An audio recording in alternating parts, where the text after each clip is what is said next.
अगर आप उनमें से हैं जो राफेल, मिराज या तेजस से बहुत इम्प्रेस्ड हैं, तो आपके लिए है एक बहुत ही अच्छा सरप्राइज, क्योंकि ये सारे जेट हैं 4.5 जनरेशन, लेकिन अब जो जेट भारत बनाने वाला है वो है प्योर 5th जनरेशन फाइटर। जी हाँ, और ये है एमका। एमका मतलब एडवांस्ड मीडियम कॉम्बैट एयरक्राफ्ट, और इसको बना रहा है एचएएल और डीआरडीओ मिलकर।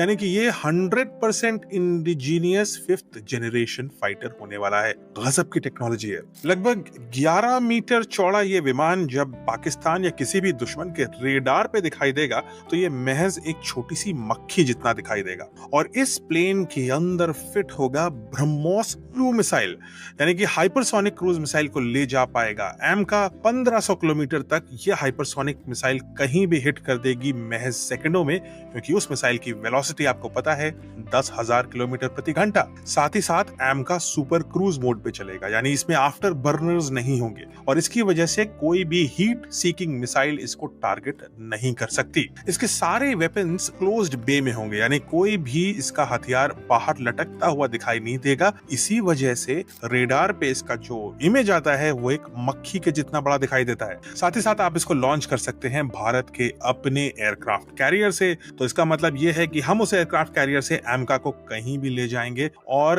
अदृश्य रूप से किसी भी दुश्मन पर हम टारगेट कर सकते हैं। ये एयर टू एयर भी कॉम्बैट कर पाएगा, एयर टू ग्राउंड भी कॉम्बैट कर पाएगा। अब ये बताना जरूरी है कि इस समय पूरी दुनिया में सिर्फ 2 देशों के पास स्टेल्थ फाइटर है, रशिया जिनके पास है सुखोई 57 और ऑफ कोर्स अमेरिका जिनके पास है F-22। साथ ही साथ चीन क्लेम तो कर रहा है, लेकिन उनका J-20 एक्चुअली में स्टेल्थ है या नहीं है ये अभी किसी को पता नहीं है। यानी भारत उस एलीट लीग में अपना इंडिजीनियस फाइटर बनाने वाला है जहां पर दुनिया के सबसे अव्वल दर्जे की मिलिट्रीज हैं। 2030 तक जब तक इसकी डिलीवरी होगी तब तक ये भी संभव है कि एम का अपग्रेड हो जाएगा 5 से 6th जनरेशन में, और 6th जनरेशन की जो एबिलिटीज हैं वो हैं थिंग्स लाइक पायलटलेस फ्लाइट, यानी बिना पायलट के भी चल पाएगा, पायलट के साथ भी चल पाएगा, ड्रोन्स के साथ एक्टिवली कॉम्बैट और कोलैबोरेट करने की क्षमता, और साथ ही साथ वेरी एडवांस्ड एआई के साथ नेटवर्क बना करके, यानी कि बहुत सारे प्लेन्स एक ही एआई के नेटवर्क पे बना करके कॉम्बैट कर पाएंगे। तो ये सारी चीजें भी संभव है, लेकिन 2030 तक एक चीज तो सर्टेन है,